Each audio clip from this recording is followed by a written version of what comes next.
खाने का पहला निवाला लेते ही सुषमा देवी का मुंह बन गया। उन्होंने फर्र करके मुंह में भरा कौड़ नीचे फेंक दिया और गुस्से में अपनी गर्भवती बहू शकुंतला की तरफ देखते हुए बोली, अरे ये क्या बनाया है तूने, जरा भी स्वाद नहीं है इसमें, जाकर थोड़ा अचार ले आ। तभी सुषमा देवी की बेटी संगीता ने भी अपनी माँ के सुर में सुर मिलाते हुए कहा, जैसा इसका रंग है वैसा ही इसका बना खाना भी है, सड़ा हुआ। शकुंतला तुरंत किचन से अचार लाने गई, लेकिन उसने देखा कि अचार की शीशी किचन के सबसे ऊपर वाले रैक पर रखी हुई थी। गर्भवती शकुंतला के हाथ किचन की रैक के सबसे ऊपर वाले खाने तक नहीं पहुंच रहे थे। पता नहीं इसे ऊपर किसने रख दिया, मैंने तो इसे नीचे रखा था।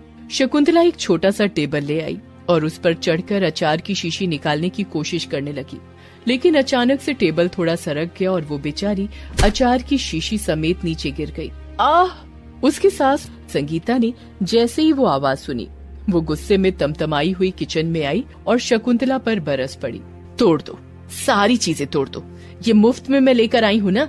एक तो तुम्हारी शक्ल खराब और ऊपर से तेरे सारे काम भी तेरी शक्ल की तरह ही हैं, खराब। शकुंतला का काला रंग उसके लिए अभिशाप था। अपने इस रंग के कारण उसे अपने ससुराल वालों के द्वारा हमेशा बेइज्जती झेलनी पड़ती।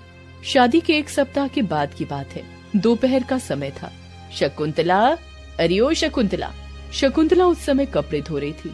अपनी सास की आवाज सुनकर वो तुरंत भागी आई। जी माँ जी, आपने मुझे बुलाया क्या? अब तेरा नाम शकुंतला है ना इस घर में, तो तुझे ही बुलाऊंगी ना। सुन, आज दोपहर में बहुत सारे गेस्ट तुमसे मिलने आ रहे हैं, लेकिन मैं नहीं चाहती कि तू भूल से भी उनके सामने आए। तभी संगीता बीच में बोल पड़ी, पर माँ, वो सारे गेस्ट तो नई दुल्हन, मेरा मतलब है भाभी को देखने ही आ रहे हैं ना। हाँ, तो आ रहे हैं इसे देखने ही, लेकिन तुझे लगता है इस कलमुही की शक्ल किसी को दिखाने लायक है? इतना काला तो अलकतरा भी नहीं होता जितना काला इसका रंग है। तुझे क्या लगता है इसे सबसे मिलवाकर मैं अपना मजाक उड़वाऊंगी? अब शकुंतला कोई छोटी सी सुई तो थी नहीं जो लोगों की नजर से छिप जाती। धीरे धीरे लोगों को पता लग गया कि सुषमा देवी की बहू का रंग काला है।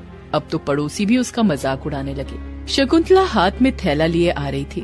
अरे वो देख, काली भैंस आ रही है। काली भैंस कहो, काला कौवा कहो या काली कोयल कहो, एक ही बात है। दिन रात घर और बाहर उसे अपने रंग के लिए कोई न कोई ताना सुनना ही पड़ता, और इन तानों और बेइज्जतियों की संख्या तब और बढ़ गई थी जब से वो गर्भवती हुई थी। अब ये कलमुही गर्भवती हो गई है, मुझे पक्का यकीन है इसकी आने वाली औलाद भी इसी की तरह कोयले की खान होगी। तो तू क्या चाहती है माँ? मैं चाहती हूँ कि इसका बच्चा गिर जाए।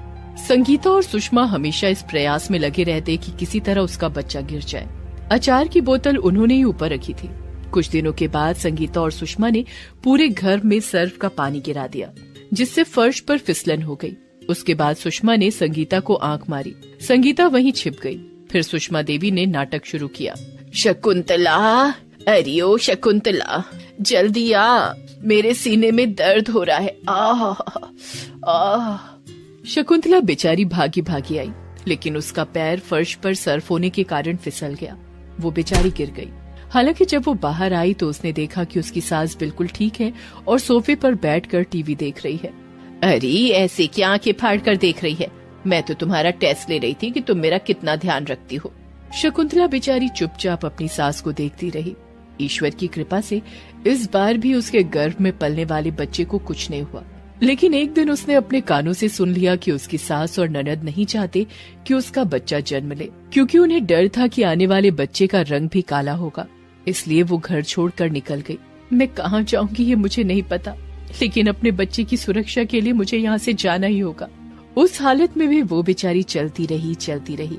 फिर उसे कृष्ण भगवान का मंदिर दिखा। वो मंदिर के अंदर गई। कान्हा, तेरा रंग भी तो काला है, लेकिन तुझे तो लोग पूछते हैं, लेकिन अगर इंसान का रंग काला हो जाता है तो फिर उसे इतनी दुत्कार क्यों मिलती है? कान्हा। शकुंतला भगवान से अपनी शिकायत कर रही थी। तभी उसे वहाँ एक छोटा बच्चा दिखा जो बांसुरी बजा रहा था। उसकी बांसुरी की धुन इतनी मीठी थी कि उसे लगा ये साक्षात कृष्ण वहाँ बैठे बांसुरी बजा रहे हैं। वो मंत्र मुग्ध से उसके पास गई। तू कौन है रे? कितनी अच्छी बांसुरी बजाता है। मैं कृष्णा हूँ। आप कौन है और आपकी आंखों में ये आंसू क्यों? आपको कोई परेशानी है क्या?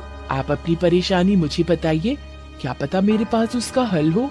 उस बच्चे की बातों में अजीब सा सम्मोहन था। जिसे सुनकर शकुंतला ने अपनी सारी बातें उसे बता दी। तब उस बच्चे ने वहीं पड़ी एक पोटली निकाली और उससे एक दर्पण निकाला। माँ जी, ये एक जादुई दर्पण है, आप इसमें अपना चेहरा लगातार देखते रहिए, फिर देखिए क्या चमत्कार होता है। उस दर्पण में थोड़ी देर देखने के बाद शकुंतला का रंग धीरे धीरे बदलने लगा और वो दूध की तरह गोरी हो गई। अरे ये तो चमत्कार हो गया, मेरा रंग तो गोरा हो गया। ये एक जादुई दर्पण है, आप इसे ले जाइए, लेकिन एक बात याद रखिएगा, हर महीने की अमावस्या की रात को आधी रात के बाद आपका रंग फिर से काला हो जाएगा और आपको ये ध्यान रखना है कि उस समय आपको कोई देख ना ले, क्योंकि अगर आपको किसी ने देख लिया तो आपका रंग हमेशा के लिए काला ही रह जाएगा और ये दर्पण गायब हो जाएगा। और अगर किसी ने नहीं देखा तो अगली सुबह फिर से इस दर्पण में स्वयं को देखिएगा और आपका रंग गोरा ही रहेगा। शकुंतला अपने नए रंग के साथ अपने ससुराल वापस आ गई। पहले तो किसी को यकीन ही नहीं हुआ कि ये वही शकुंतला है, लेकिन जब उसने बताया कि अरे माँ जी, मैं शकुंतला ही हूँ। अरे संगीता, ये देख, बहू आई है अपनी, ऐसा लग रहा है कि साक्षात लक्ष्मी आ गई है घर पर। जिसने भी उसे देखा देखता ही रह गया और उसकी तारीफ के पुल बांधने लगा। अरे ये शकुंतला जो कल तक काली कलूटी थी, वो इतनी सुंदर कैसे हो गई? बाप रे, इतनी सुंदर औरत तो मैंने आज तक नहीं देखी है। कल तक जिस शकुंतला का मजाक उसके रंग के कारण उड़ाया जाता था, वही शकुंतला अब सबकी आंखों का तारा हो गई थी। उसकी सास और ननद तो उसकी इतनी बड़ाई करती कि कभी कभी शकुंतला झेप जाती।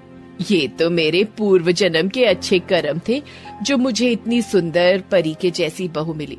अब एक इसके जैसा ही सुंदर बच्चा घर में आ जाए तो मैं पूरे 51 नारियल चढ़ाऊंगी मंदिर में। इस बीच अमावस्या आ गई। शकुंतला को उस बच्चे द्वारा कही गई बात याद आने लगी। उसी रात की बात है। आधी रात के बाद शकुंतला का रंग फिर से पुराने रंग में आने लगा। मेरा रंग फिर से पहले की तरह ही होने लगा है। हे भगवान, बस आज की रात निकल जाए और किसी की नजर मुझ पर ना पड़े।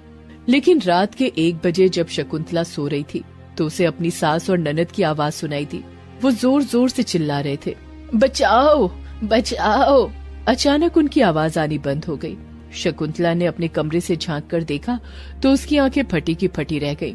उसने देखा कि कुछ डाकू उसके घर में घुस आए हैं, जिनके चेहरे पर नकाब है।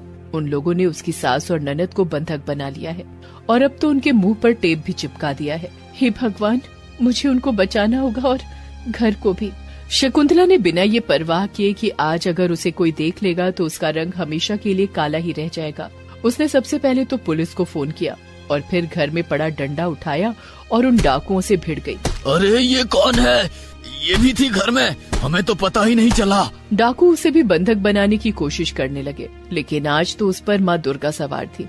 उसने उन डाकुओं को मार मार कर चित कर दिया। लेकिन इस बीच एक डाकू उसकी सास पर हमला करने वाला था।